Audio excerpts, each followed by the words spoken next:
오늘 하나님이 우리에게 주시는 말씀은 빌립보서 2장 5절에서 11절까지 말씀입니다. 빌립보서 2장 5절에서 11절까지 말씀입니다.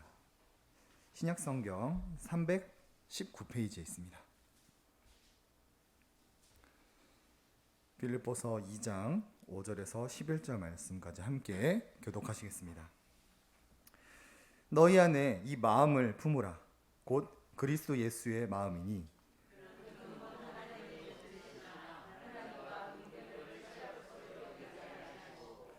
오히려 자기를 비워 종의 형체를 가지사 사람들과 같이 되셨고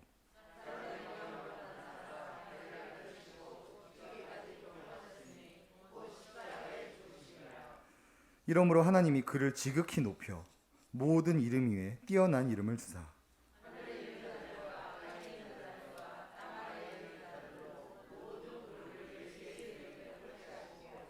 함께 읽겠습니다.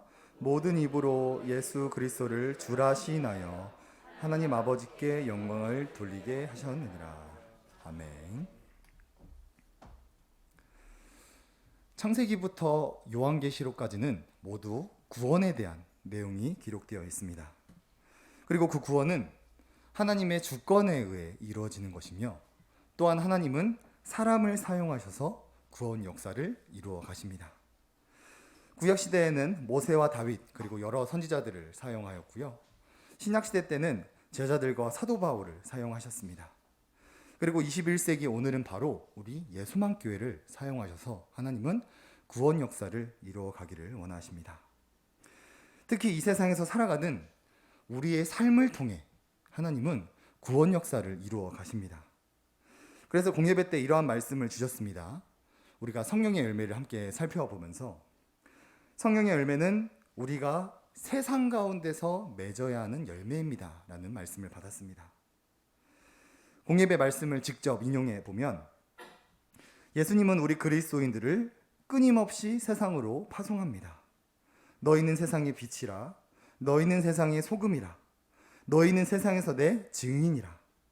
이 세상에서, 삶 속에서, 가정에서, 직장에서, 그리고 교회에서 우리가 성령의 열매를 맺어야 한다라는 말씀을 우리가 공예배 때 받았습니다. 우리는 이 모습을 통해 하나님의 주권과 우리의 삶의 열매를 통해 하나님이 구원을 이루어 가신다는 것을 우리는 알 수 있게 됩니다. 그래서 우리는 이 말씀을 삶으로 살아내는 것이 굉장히 중요한 것이죠. 그리고 하나님은 우리가 어떠한 삶을 살아야 하는지 율법을 통해 우리에게 말씀을 해 주셨습니다. 선의들 한번 보시면 하나님이 모세에게 율법을 주실 때에는 이 세상의 법이 또 따로 있었습니다. 고대 메소포타미아 법이라는 것인데요. 이 법을 살펴보면 주로 경제와 관련된 법을 가지고 있고요. 신분에 따른 차별과 특권층을 위한 법이 세상의 법이었습니다. 그러나 하나님은 율법을 통해 우리에게 이러한 삶을 살기를 권면합니다. 물질이 아니라 생명을, 차별이 아니라 평등을, 특권층을 위한 것이 아니라 약자를 위한 삶을 살라며 우리에게 율법을 주셨습니다. 그리고 예수님이 이 땅에 오셔서 죄인들과 세리들과 식사를 하시고 고아와 과부와 나그네들을 돌보시고 병든 자를 고치시면서 이 율법을 삶으로 살아내는 것을 우리에게 본이 되어 주셨습니다. 그리고 이로 인해 복음을 사람들이 받아들이고 구원을 얻게 되죠. 우리는 이 모습들을 통해 하나님의 주권뿐만 아니라 우리 삶의 열매를 통해 구원이 이루어지는구나를 우리는 이 원리를 알 수 있습니다. 한국교회가 무너지게 된 순간은 왜 그랬습니까? 우리가 말씀을 살아내지 못하고 오히려 세상의 것들을 교회에 가지고 온 순간 교회가 무너져 버리기도 했죠. 그렇기 때문에 우리가 해야 되는 일은 성경으로 돌아가는 일입니다. 말씀을 삶으로 살아내는 일입니다.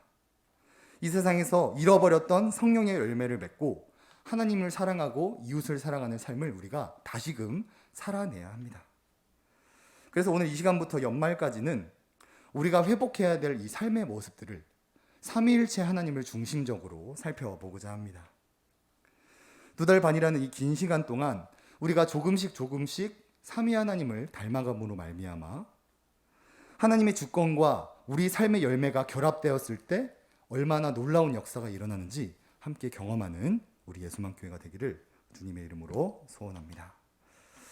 오늘은 먼저 이 삼위일체 하나님의 겸손에 대해서 살펴보고자 하는데요. 지금 사도 바울은 감옥에 갇힌 상태로 빌립보 성도들에게 서신을 보내고 있습니다. 서신의 주제는 다음과 같습니다. 우리 빌립보서 1장 말씀을 함께 읽어보겠습니다. 시작.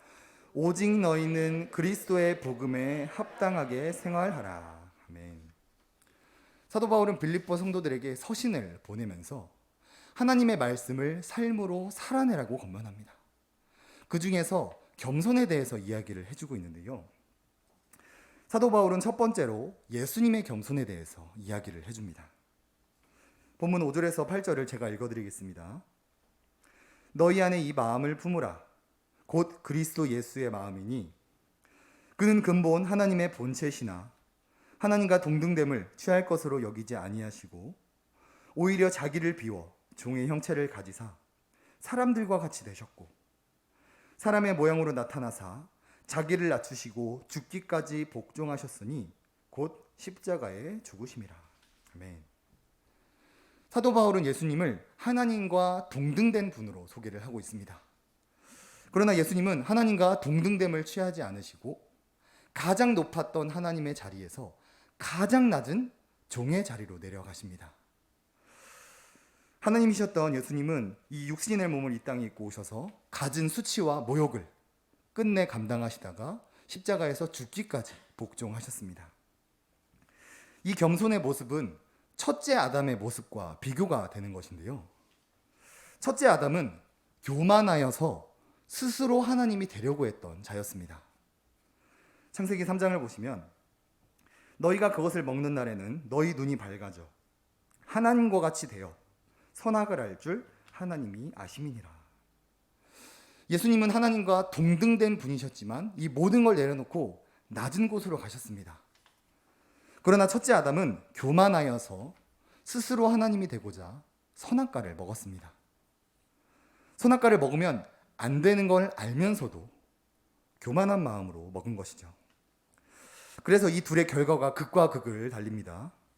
교만의 자리로 올라갔던 아담을 통해서는 모든 사람들이 죄에 빠지게 되었고 죽음을 이르게 되었고 영원한 형벌을 받게 되었습니다. 그러나 겸손의 자리로 내려가신 예수님을 통해서는 우리가 생명을 얻을 수 있게 되었죠. 우리가 어떤 삶을 사느냐에 따라 죽음으로 몰아갈 수도 있고 생명을 주는 사람이 될 수도 있다는 것입니다. 저는 우리 예수만교회가 생명을 주는 교회가 되기를 원합니다. 동기들의 이야기를 들어보면 죄다 교회에서 싸우는 이야기입니다. 왜들 그리 싸우는지 이해가 안 될 정도로 교회에서 너무들 싸웁니다. 하지만 하나님은 우리에게 분명히 이렇게 말씀하십니다. 아무 일에든지 다툼이나 허영으로 하지 말고 오직 겸손한 마음으로 각각 자기보다 남을 낮게 여기고 자기 일을 돌볼 뿐더러 또한 각각 다른 사람들의 일을 돌보아 나의 기쁨을 충만하게 하라. 우리 예수만교회가 다투는 교회가 아니라 생명을 주는 교회가 되기 위해서는 예수님처럼 낮은 곳으로 가야 합니다. 남을 나보다 낮게 여기는 이 겸손의 삶을 살아야 합니다. 낮은 곳으로, 더 낮은 곳으로, 더 낮은 곳으로, 그리고 그 낮은 곳에서 우리가 주님과 교회와 성도들을 섬길 때 우리 예수만교회는 비로소 생명을 주는 교회가 될 수 있는 것입니다. 그리고 사도 바울은 성부 하나님의 겸손에 대해서도 이야기를 해줍니다. 9절에서 11절을 보시면 제가 읽어드리겠습니다. 이러므로 하나님이 그를 지극히 높여 모든 이름 위에 뛰어난 이름을 주사 하늘에 있는 자들과 땅에 있는 자들과 땅 아래에 있는 자들로 모든 무릎을 예수의 이름에 꿇게 하시고 모든 입으로 예수 그리스도를 주라 시인하여 하나님 아버지께 영광을 돌리게 하셨느니라. 아멘. 하나님께서는 가장 낮은 곳으로 간 예수님을 하늘에 있는 자들과 땅에 있는 모든 자들이 무릎 꿇는 가장 높은 곳으로 올리십니다. 그리고 예수 그리스도를 주라 시인하는 그 사람들의 모습을 통해 하나님께서 영광을 받으신다고 말합니다. 우리가 보편적으로 생각할 때는 우리가 성부 하나님께 영광을 돌려야 성부 하나님이 영광 받으실 것 같은데, 성부 하나님은 성자 하나님을 높이고 그를 주라 고백할 때 하나님께서 영광을 받으신다라고 말합니다. 이것이 성부 하나님이 우리에게 보여주시는 겸손의 모습입니다. 우리는 대부분 우리가 영광 받기를 원합니다. 우리는 사촌이 땅을 사면 배가 아픈 존재입니다. 남이 잘 되는 꼴을 보지 못하고 나만 잘 되고 나만 영광을 받기를 원하는 존재이지요. 첫째 아담이 이 모습 또한 그대로 보여주었는데요. 창세기를 보시면 하나님은 하와를 지으시기 이전에 아담에게만 선악과를 먹지 말라는 명령을 하십니다. 이것은 아담에게 굉장히 큰 특권을 주는 것입니다. 동식물을 다스릴 수 있는 권세를 주셨고요. 동식물의 이름을 지을 수 있는 권세를 주셨고, 하와에게 하나님의 말씀을 대언하고 지시할 수 있는 굉장히 큰 특권을 아담에게만 주셨습니다. 그러나 아담은 이 권세를 만족하지 못하고 하나님의 권세를 바라봅니다. 하나님과 동등해지려고 선악과를 먹게 되었고, 그로 인해 모든 인류가 죄에 빠지고 에덴 동산에서 쫓겨나게 됩니다. 오늘날에도 이 원리는 동일합니다. 우리가 교회와 세상 안에서 스스로 높아지고 스스로 영광 받으려고 하고 하나님의 자리를 차지하려고 한다면 우리는 첫째 아담처럼 버림을 받을 수밖에 없습니다. 우리 예수만교회가 생명을 주는 교회가 되기 위해서는 성자 하나님을 가장 높은 곳으로 올리시고 모든 사람이 성자 하나님을 주라 고백할 때 그 모습을 통해 영광 받으시는 이 성부 하나님의 겸손을 우리가 배워야 합니다. 내가 영광 받지 못하더라도 그리스도의 영광을 내 영광처럼 기뻐하고 성도의 영광을 내 영광처럼 기뻐하는 이 겸손을 갖는 우리가 되기를 원합니다. 마지막으로 사도 바울은 성령 하나님의 겸손 또한 우리에게 말을 해줍니다. 우리 본문 11절을 함께 읽어볼까요? 시작. 모든 입으로 예수 그리스도를 주라 시인하여 하나님 아버지께 영광을 돌리게 하셨느니라. 아멘.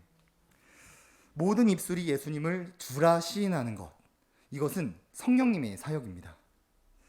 고린도전서 12장 말씀을 보시면 또 성령으로 아니하거든 누구든지 예수를 주시라 할 수 없느니라. 우리가 성경을 읽다 보면 이 하나님의 사역과 예수님의 사역은 굉장히 뚜렷하게 드러나지만 성령님의 사역은 잘 드러나지 않을 때가 많습니다. 그러나 이 구원 사역에 있어서 성령님은 굉장히 중요한 역할을 하시는데요. 성령님의 조명하심을 통해 하나님의 말씀을 깨닫게 하는 것, 그리고 예수님을 주라 고백하며 믿게 하는 것이 바로 성령님의 하시는 역할입니다. 그러나 성령님은 굉장히 중요한 역할을 하심에도 불구하고 자신의 영광을 감추시고 오직 예수님의 영광만을 드러내십니다. 이것을 신학적으로 거룩한 수줍음이라고 표현을 합니다. 거룩한 수줍음이라는 것은 자신을 잊어버리고 상대에게 모든 관심을 쏟는 사랑의 특성이며 자신을 드러내지 않고 온전히 예수님만을 드러내는 겸손의 특성을 말하는 단어입니다. 성령님의 겸손 역시 우리가 닮아가야 합니다. 이 세상에는 죄인들이 가득합니다. 교회 안에는 의인이라고 칭함을 받는 죄인들이 가득합니다. 이 죄인들이 가득한 곳에서 나의 의를 드러내고 나를 자랑하면 그 공동체는 어떻게 될까요? 서로를 시기하고 미워하다가 금방 무너지는 공동체가 되어버립니다. 우리는 성령님의 겸손 또한 닮아야 합니다. 나의 의를 드러내고 나를 자랑하는 것이 아니라 오직 예수 그리스도의 이름만, 오직 예수 그리스도의 영광만 드러내는 겸손한 삶을 살아야 합니다. 이처럼 삼위 하나님은 서로가 서로에게 겸손히 행하시며 구원 역사를 이루어 가셨습니다. 예수님은 하나님과 동등된 분이셨으나 동등됨을 취하지 아니하시고 가장 낮은 곳으로 내려가셨습니다. 성부 하나님은 가장 낮은 곳으로 내려간 예수님을 가장 높은 곳에 올리시고 직접 영광을 받는 것이 아니라 예수 그리스도를 통해 영광 받으시기를 기뻐하셨습니다. 성령님은 하나님의 말씀을 깨닫게 하고 믿게 하시는 중요한 사역을 하시지만 자기 자신을 드러내지 않고 오직 예수님의 영광만을 드러내셨습니다. 누구 하나만 겸손한 것이 아닙니다. 성부, 성자, 성령 삼위 하나님이 서로에게 겸손하였고 이 겸손히 행하시는 모습을 우리는 본문을 통해 알 수 있습니다. 그리고 이 겸손을 통해 죄와 허물로 죽었던 자들이 생명을 얻을 수 있었고 차별이 아니라 누구든지 예수 그리스도를 믿기만 하면 구원받을 수 있는 평등을 얻게 되었고 특권층이 아니라 병든 자들에게, 죄인들에게, 약자들에게 복음이 선포되었습니다. 이처럼 우리도 삼위 하나님이 주신 이 겸손을 닮아 구원 사역에 동참하는 교회가 되어야 합니다. 제가 아이들에게 자주 하는 질문이 있는데요. 목사와 장로가 멱살 잡고 싸우는 교회가 과연 구원 사역을 감당할 수 있는가? 라는 질문을 자주 합니다. 제 개인적인 생각일 수 있지만 저는 그런 교회는 구원 사역을 감당할 수 없다라고 생각합니다. 왜냐하면 구원은 하나님의 주권뿐만 아니라 우리의 삶의 열매를 통해 성취되기 때문입니다. 저는 우리 예수만교회가 이 삼위 하나님이 보여주신 이 겸손의 열매를 맺음으로 말미암아 생명을 주는 교회가 되기를 원합니다. 혹시 교회와 세상에서 높아지기를 원하시는 분이 계십니까? 우리는 오히려 낮은 곳으로 가야 합니다. 혹시 교회와 세상에서 영광 받기를 원하시는 분이 계십니까? 우리는 성부 하나님처럼 예수 그리스도의 영광을 드러내며 오히려 우리는 그것으로 기뻐해야 합니다. 혹시 교회와 세상에서 자기를 드러내기를 원하시는 분이 계십니까? 우리는 성령 하나님처럼 오직 예수 그리스도의 이름과 영광만을 드러내는 겸손을 가져야 합니다. 우리가 한번 상상해 보기를 원합니다. 우리 예수만교회가 삼위 하나님이 서로 섬기셨듯이 겸손히 행하셨듯이 성도와 성도 간에, 성도와 교역자 간에, 교역자와 교역자 간에 서로 겸손히 섬긴다면 우리의 교회의 모습은 얼마나 아름다운 모습이 되겠습니까? 하나님은 성경 전체를 통해 구원만을 말씀하시며 하나님이 염창동 땅에 우리 예수만교회를 세우신 이유도 바로 이 구원 때문입니다. 우리가 오늘 본문에 나타난 이 삼위 하나님의 겸손을 삶으로 살아냄으로 말미암아 하나님의 놀라운 구원을 이루며 나아가는 우리 예수만교회가 되기를 주님의 이름으로 소원합니다.